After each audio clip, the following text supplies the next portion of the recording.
Are you tired of shallow connections, toxic patterns, or love that feels like it's going nowhere? Do you ever wonder why some people create relationships that thrive, while others stay stuck in cycles of drama, distance, or confusion? Listen, there are 5 powerful things you must master if you want to be truly awesome in any relationship. And I'm not talking about surface level stuff. I'm talking about the deep, intentional mindset shifts that create real trust, real passion, and real partnership. But that's not all. You'll also discover 10 high performance habits that turn ordinary love into extraordinary connection. If you miss even one, you might be holding yourself back without even realizing it. So lean in, because this might just be the conversation that upgrades every relationship you'll ever have. There are 10 core things that make you unstoppable in relationships. And these 10 habits show you how to master them. Stay tuned to the end. Every point builds on the next. Miss one and you miss the breakthrough. Number 1, own your energy every day, in every relationship. The silent language that shapes connection the most isn't words, it's energy. The way you walk into a room, the tone of your voice, your facial expressions, your presence. These communicate volumes before you even say a word. That's why becoming awesome in a relationship starts with mastering the energy you bring to it. You can't expect deep love, trust, or connection if your presence is chaotic, anxious, or inconsistent. Energy is either a magnet or a repellent. So ask yourself daily, what kind of energy am I bringing into this space? Too often, people try to fix the relationship without fixing their state. They focus on what the other person should change instead of owning the one thing they can control, themselves. When your energy is grounded, calm, and intentional, it sets the entire tone of the interaction. You become a safe space, not a storm. You become someone whose presence is a reset, not a trigger. That kind of presence is magnetic. And that kind of presence is rare. This isn't about being fake or always being positive. It's about being aware. Being present enough to know when your energy is reactive instead of responsive. Are you walking in with stress from the day and dumping it on your partner? Are you distracted, tired, or simply going through the motions? Relationships thrive when people show up, not just physically, but emotionally, mentally, and spiritually. To own your energy, you must create intentional habits that support it. That could mean taking time to journal in the morning, meditating before tough conversations, or going for a walk when your emotions feel overwhelming. It could mean doing the inner work, healing, growing, and choosing to not carry yesterday's burdens into today's moment. High-level relationships are built on emotional responsibility. You don't outsource your peace to your partner. You build it within and bring it with you. What happens when two people both commit to mastering their energy? The relationship becomes a sanctuary, a space where you can rest, recharge, and rise. But it starts with one person deciding, I will be intentional with the energy I carry into this connection. Because energy is contagious. And if you want to be awesome in your relationship, you don't wait for the atmosphere to shift. You become the shift. Number 2, communicate with purpose, not just emotion. In the heat of the moment, it's easy to say things you don't mean, to react out of frustration, or to speak just to be heard. But if you want to build a relationship that's grounded, healthy, and deeply fulfilling, you must rise above reactive patterns. You have to train yourself to communicate with purpose, not just with emotion. Emotion is natural, but unfiltered emotion can damage trust, especially when it's not guided by intention. Purposeful communication means choosing your words to build, not to break. To connect, not to control. To understand, not to win. When two people speak without awareness, the conversation quickly becomes a battlefield. One defends, the other attacks. Silence turns into punishment. Words become weapons. But when at least one person decides to pause and speak from clarity, not chaos, the entire dynamic changes. Purpose-driven communication says, I care more about us than being right. It's the choice to make the relationship the priority, not the ego. And this doesn't mean hiding your emotions or bottling them up. It means filtering them through a higher level of awareness. Ask yourself, what do I really want to say? Why do I want to say it? Will this bring us closer or push us apart? Am I just trying to release pressure, or am I being intentional with my truth? Most people never pause long enough to consider their why before speaking. That's where miscommunication thrives and where emotional damage takes root. Strong communication begins before the words are spoken. It starts in your intention, your tone, your timing, and your energy. A difficult truth shared with softness is more powerful than a loud truth shouted in frustration. If you're constantly raising your voice, you're lowering your influence. People stop listening when they feel attacked, even if your words are technically true.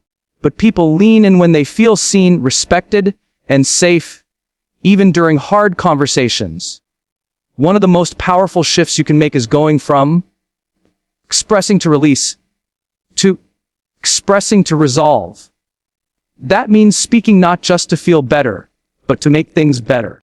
Great communicators don't just talk, they connect. They create space for honesty without harm, for clarity without confusion, for truth without trauma. And in relationships, that skill is everything. Number 3, make respect the standard, not the reward. In powerful relationships, respect isn't something you give only when you're in a good mood or when the other person deserves it. Respect is the foundation, not the bonus. When you make respect a standard, it shapes how you speak, how you listen, how you show up, even when you're tired, triggered, or tempted to disconnect. It becomes the baseline of how love is expressed, not just a temporary condition based on convenience. And when you lead with that kind of consistent respect, you elevate not only your relationship, but your character. Most people treat respect like a currency they hand out based on performance. If you do what I want, I'll treat you kindly. If you disappoint me, I'll withdraw it. But that's not respect. That's manipulation dressed up as boundaries. True respect exists even in disagreement. It doesn't mean you always agree, but it means you never degrade. It means you can hold someone accountable without humiliation. You can speak your truth without attacking their worth. Respect is the one thing that holds emotional safety together. Without it, love feels unstable. Even passion and attraction become dangerous when respect is missing. Because passion without respect turns into control, and attraction without respect turns into possessiveness. But when respect is present, everything else becomes more sustainable. Conversations flow with more trust. Intimacy deepens with more safety. Conflicts de-escalate faster. Love lasts longer. And here's the real key. When you become someone who lives by respect, you naturally attract people who do the same. You raise the frequency of your connections. You stop tolerating disrespect because you've stopped giving it, even to yourself. That means speaking kindly about your partner even when they're not around. That means not interrupting just to prove a point. That means honoring their voice, their time, their dreams, their boundaries, even when it's inconvenient. Especially when it's inconvenient. Respect in relationships is not about perfection. It's about presence. It's about treating the other person not just as someone you love, but as someone whose dignity matters deeply to you. And that kind of posture, when practiced daily, sets a tone for everything else. It tells your partner, you don't have to earn decency here. It's who I am. It's what we do. Number 4, protect the mission of the relationship. Every great relationship isn't just built on love. It's built on a mission. Without one, even deep feelings can get lost in distraction, routine, and resentment. A mission gives your relationship direction. It transforms your connection from something that just exists to something that evolves. And if you want to be truly awesome in a relationship, you must protect that mission with fierce intentionality. That means guarding the values, vision, and shared goals that give your connection meaning beyond the day to day. Most people don't think of relationships as having a mission. They just want to feel good, be understood, and enjoy companionship. But when the novelty wears off and life gets real, emotions alone won't carry you. That's where the mission steps in. It could be growth. It could be peace. It could be building a family, launching a business, or simply creating a love that reflects the best of who you both are. But whatever it is, it needs to be defined, aligned, and protected. You protect the mission when you prioritize what matters most, not just what feels easiest in the moment. That means choosing meaningful conversations over mindless scrolling. That means making time for check-ins even when you're busy. That means refusing to let resentment pile up just because it's uncomfortable to bring it up. When you don't protect the mission, distractions creep in. Misunderstandings go unspoken. Distance builds in silence. And soon, you're no longer a team. You're just two people surviving under the same roof. Protecting the mission also means filtering your decisions through a bigger lens. It's asking, does this choice serve us? Not just me. It's choosing actions, habits, and even friendships that support the relationship's growth. Not just individual comfort. That doesn't mean losing yourself. It means aligning yourself. Because when both people are clear on where they're going, their commitment becomes unshakable. Even when things get tough, a mission also creates resilience. When conflict shows up, and it will, you don't see it as a threat to love. You see it as an invitation to realign. You fight not against each other, but for the vision you've both committed to. The mission gives you something bigger than your feelings to hold on to. And when you fight for the mission, you stop making each other the enemy. Number 5, master the pause. Before you react every relationship, there's a moment that determines whether you grow closer or create distance. It's not the argument itself. It's not the disagreement. It's the pause, that split second between stimulus and response. The space between what was said and how you choose to respond. If you want to be powerful in relationships, you must master this moment. Because in that pause lies your freedom, your emotional intelligence, your ability to rise above the impulse to defend, attack, or withdraw. Most people never learn to pause. They react immediately. Words fly. Tones shift. Energy spikes. And before they know it, something small turns into something explosive. Not because the issue was that big, but because the reaction was unchecked. But when you train yourself to pause, to breathe, to reflect before responding, you change the entire trajectory of the conversation. You become someone who brings peace into chaos, clarity into confusion, and stability into emotionally charged moments. This isn't about suppressing your feelings or becoming emotionally numb. It's about becoming emotionally masterful. The pause gives you time to ask better questions. What's really happening here? What am I feeling? And why? What do I actually want to communicate? These questions turn reactive arguments into intentional dialogue. They help you shift from being triggered to being tuned in. That shift is what separates average relationships from extraordinary ones. Pausing doesn't mean silence forever. It means wisdom for a moment. Sometimes all you need is a breath, a few seconds to remember what matters, a choice to prioritize connection over control. People who master the pause don't avoid conflict. They just navigate it with grace. They understand that how you deliver truth matters just as much as the truth itself. And when your partner feels safe in your presence, even hard conversations become healing instead of harmful. The pause also allows empathy to rise. It creates space to remember your partner isn't your enemy. They're not trying to destroy you. They might just be hurting, overwhelmed, or misunderstood. That space between their words and your response is your chance to see them instead of judging them. It's your moment to choose curiosity over criticism. And that kind of presence doesn't just de-escalate tension, it deepens trust, intimacy, and emotional safety on a level that reactive people never reach. Number 6, keep the fire lit. But feed it with intention. Passion doesn't disappear. It fades when it's neglected. Most people think the spark dies because the relationship gets old, or life gets busy, or stress takes over. But the truth is, the fire goes out when no one's feeding it.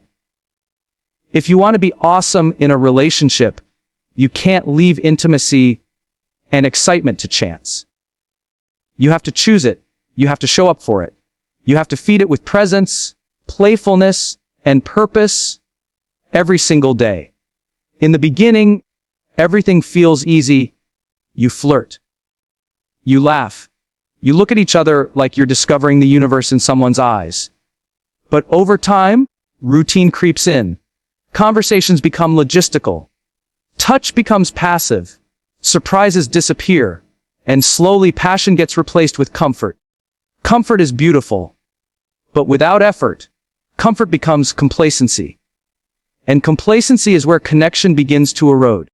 Keeping the fire lit doesn't mean grand gestures or expensive dates. It means noticing the small things that keep your partner emotionally and physically engaged. It means being present when they speak, not just hearing them but feeling them. It means flirting with them like you're still trying to win them, not because you have to, but because you want to. It means touch that isn't transactional, compliments that aren't routine, and moments that make them feel chosen, not just needed. It's about remembering that passion is more than physical. It's emotional aliveness. It's feeling seen, desired, and valued. That only happens when both people stay curious, when they keep learning each other, when they ask deeper questions, explore new experiences, and bring freshness to the connection. Relationships grow stale, not because love disappears, but because people stop being intentional. Intention means you plan time for connection, not just fit it in. It means you send a text just to say, "I'm thinking of you," even when nothing's wrong. It means you touch their hand when you pass by in the kitchen. You look them in the eyes when you say goodnight. It's in these micro moments that passion is either built or broken. Because the fire doesn't stay lit by accident. It's the result of two people choosing each other again and again, even in the ordinary moments life tries to make invisible. Passion is a decision that gets made every day, not a feeling that shows up once in a while. Number 7, set boundaries that honor growth, not control. Boundaries are not about building walls. They're about building clarity. Too many people confuse control with love, thinking that micromanaging, checking phones, or restricting freedom somehow means I care. But that's not connection. That's control disguised as concern. Real boundaries are not designed to limit your partner. They're designed to protect the growth of the relationship. When set with intention, boundaries create emotional safety, mutual respect, and space for both people to evolve into their best selves without losing one another in the process. In high-performing relationships, boundaries are not ultimatums. They're agreements. They're built on open communication, shared understanding, and a vision of what both people need to feel secure, respected, and aligned. That could look like agreeing on how to handle social media, how to manage time with friends, how to navigate family dynamics, or how to protect personal space. It's not about controlling the other person's behavior. It's about being clear on what you can and can't accept while still honoring their freedom. When boundaries are clear, the relationship breathes easier. Trust has room to grow. Misunderstandings are reduced, and both people can relax into knowing where the lines are without guessing, assuming, or testing. But boundaries don't work unless they're communicated. That means being brave enough to say, "This matters to me," or "This is where I feel disrespected," without guilt or blame. It's not selfish, it's sacred. Because if you don't define what's healthy for you, you'll end up resenting the person who keeps crossing the line they didn't know existed. The most powerful relationships are not built on endless compromise. They're built on mutual clarity. They allow both people to stretch, grow, and evolve without constantly stepping on each other's values. And that's the magic of real boundaries. They expand love instead of restricting it. They create space for individual growth within the relationship rather than forcing someone to shrink just to keep the peace. You don't need to control the other person to feel safe. You need to trust that your boundaries, once voiced, will be honored. And if they're not, then you've learned something deeper about the alignment between you. Boundaries aren't about fear, they're about vision. They say, "This is the kind of relationship I'm building, and this is what it requires to stay healthy, growing, and real." Number 8, heal. Don't project. One of the most damaging habits in any relationship is projecting unhealed pain onto the person in front of you. You're not just arguing about the dishes, the text message, or the tone of voice. You're reacting to something much older, deeper, and unresolved. And unless you choose to heal, you will keep repeating the same emotional cycles, even if the person changes. Healing is your responsibility. Projection is what happens when you hand that responsibility over to your partner and expect them to fix something they didn't break. You can't build a powerful relationship on broken foundations. And while every person brings some level of baggage into a relationship, the ones who thrive are those who take ownership of it. They don't say, "You made me feel this way." They say, "This triggered something in me, and I want to understand it." That shift from blame to awareness is what separates emotional chaos from emotional maturity.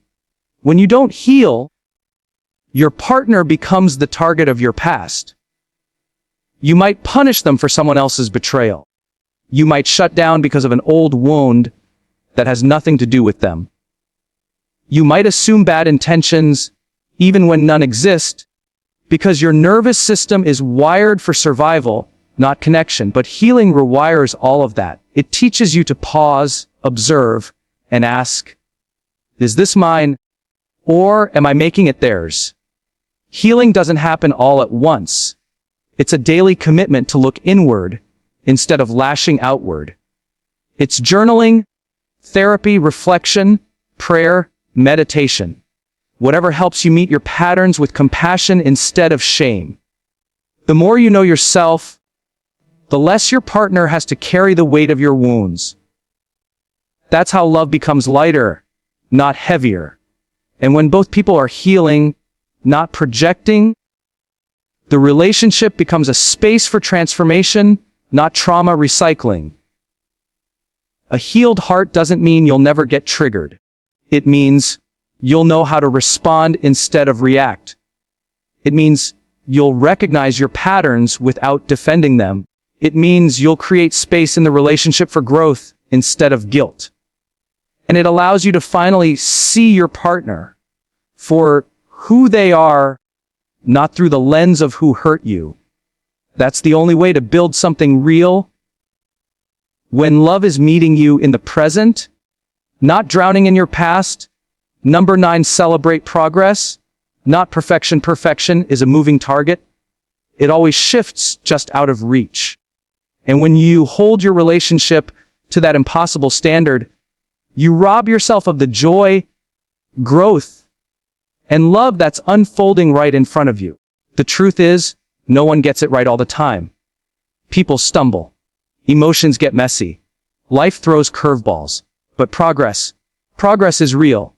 It's measurable. It's meaningful. And if you learn to celebrate the small steps forward, instead of constantly criticizing what's still missing, you'll create a relationship that feels empowering, not exhausting. Too many couples are silently frustrated because they're chasing a fantasy instead of honoring the reality they're building. They focus on what their partner isn't doing yet, how they fell short this week, or how things should be by now. But progress isn't always loud.